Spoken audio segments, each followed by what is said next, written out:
司马将军，数百年来，秦国用的是勇猛武将征伐天下，若都是手无缚鸡之力，光凭口舌，能打得江山，收复人心吗？再者，你怎见那大王手下的力士们都是有勇无谋呢？大王心胸博大，立志要学周武王。那攻得王城，夺得九鼎，完成王图霸业，是要搏命的。说不定还真靠不上你司马将军，而要靠那些勇猛力士。甘有下，你怎能火上浇油？少说两句，替我留一留司马将军。司马将军人才难得，若能另有高就，你我何苦耽误他前程？走吧，司马将军，不必再与他们浪费口舌，物以类聚，人以群分。他们哪知倒行逆施，必有报应。魏然，你信口雌黄，当心杀身之祸！甘右相，不用吓唬人。群臣离心呐，大祸已经在眼前了。你们要谋反？甘右下，他们的话不全是错的。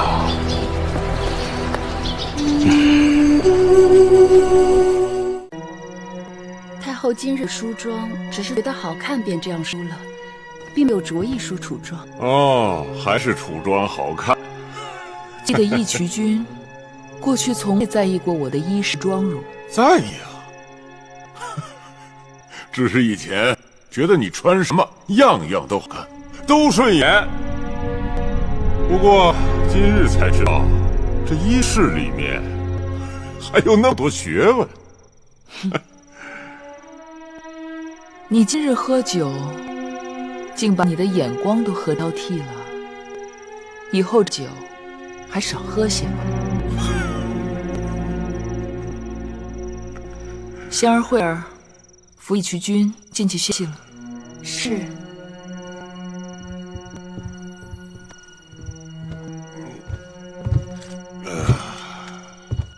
这酒啊是要喝的，哼，我不喝，怎么知道太后的母国来人了呢？啊！哈哈哈哈！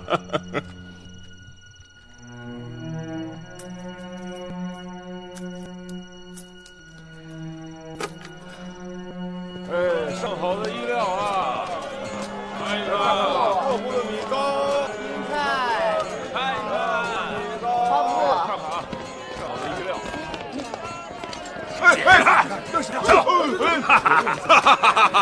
哎，走开！哎，哈哈哈哈！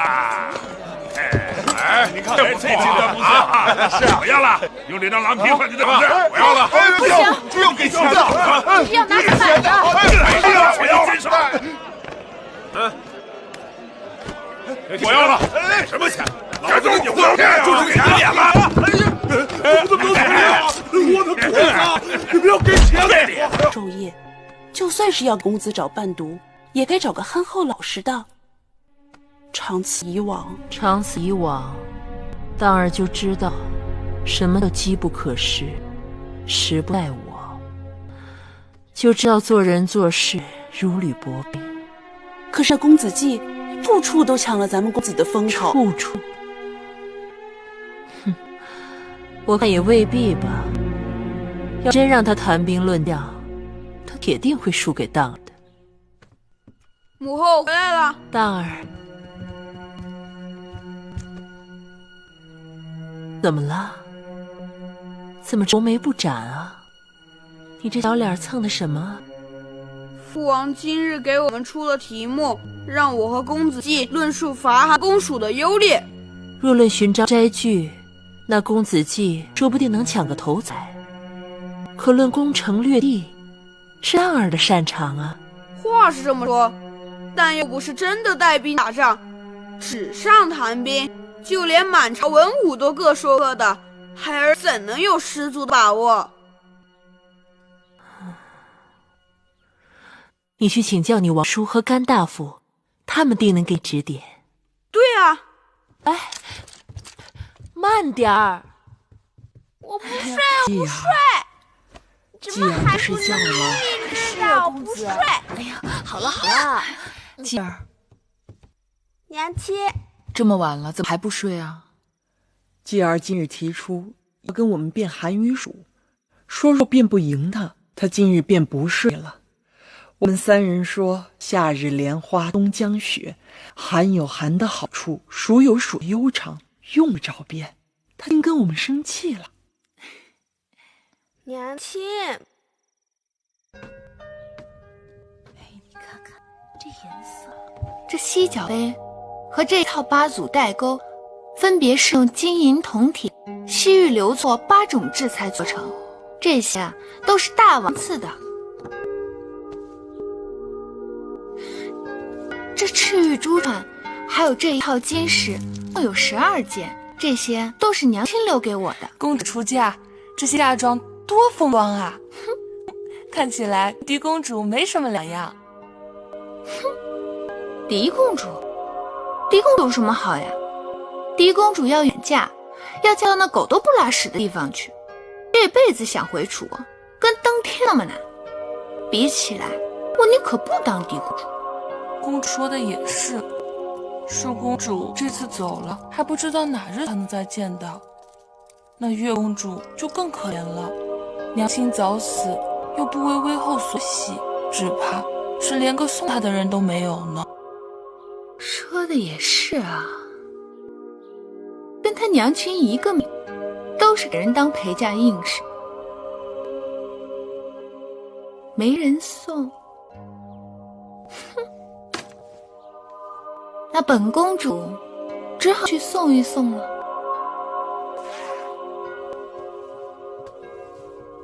哎呀，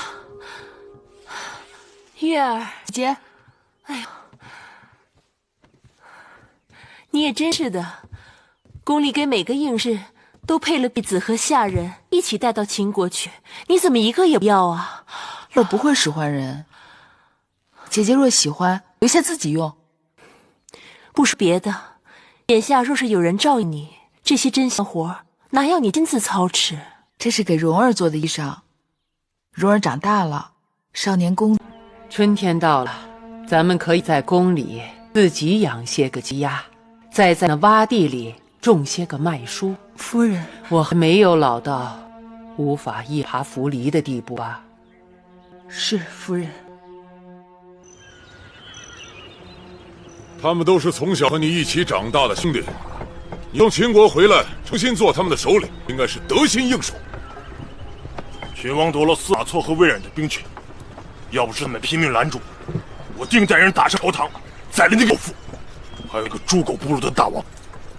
然后呢？然后就让我的外甥嬴稷做大王。臭小子，我一直以为你只会打仗杀人，什么都不懂，没想到你也会让自己人当大王。你以为我来这里干嘛？找我借人，去打秦国，杀人。对，我可不想像魏哥哥那样被困在咸东强不动。我被这恶气憋得对疼。白起，这次你带人马去敲打秦国，每一仗都要声势浩大，不仅要打赢，还要打疼他们。我让你敞开了杀人，这样你魏冉哥哥重新领兵的机会就来了。我杀人，魏冉哥哥就能重新领兵了。对，只要闹到秦国边城一日安宁，到时候他们缺兵少将，顾头不定，他们就让魏冉出来，重新领兵。这主意和我比起，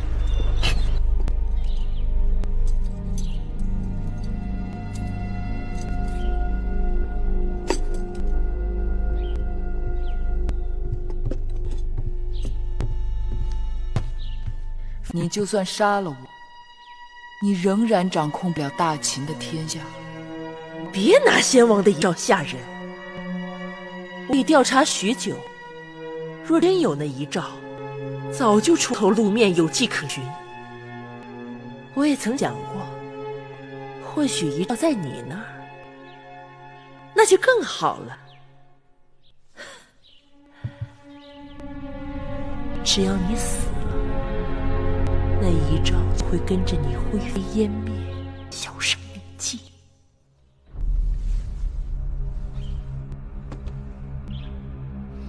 你的如意算盘打得太好了。咸阳城在我手上，所有王军和禁军也受我治辖。魏夫人和武王后也将归顺于我。只要公子壮顺利登基，其他的人只能顺应大势。你不要以为你那个弟弟魏冉会来救你。我即刻下令发兵围剿，过不了多久，他们就会去黄泉路上与你作伴。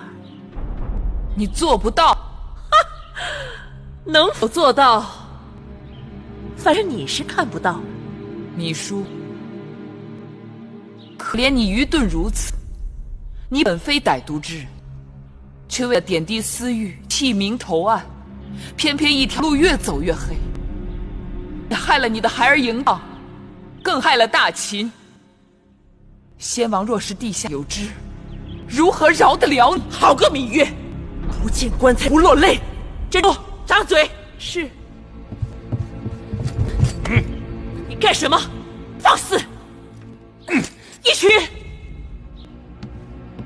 会后你不要忘了，芈月眼下明，那苏秦得知大王礼贤下士，定有攀附之心，才会来的。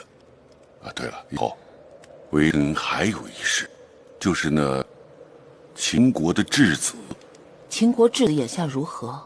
是遇到了什么麻烦事？微臣听说那些个质子狂妄自大，桀骜不驯，衣食无忧，却还百般的挑剔。前些日子更是因为柴火不慎，竟烧那驿馆的房子呀！怎会有这样的事情？怪不得他托人前来找我。说起来，那质子的母亲芈月也跟我有交情，而且还是我父王的宠妃。可如今时过境迁，物是人非了。其实麻烦的是，秦国使臣就地的国书中还带了惠后芈姝的一封信，信中我们对那质子严加管束，生活上更不可过分优渥，语气十分严厉。倘若回绝，恐怕有得罪秦国之嫌。国相有何对策？既然以后左右为难，不如装聋作哑，不需回复惠后信件，也不用召见那些秦国的质子，只当这封私信从未见过不见也好，免得难堪，以礼相待就好了。正是。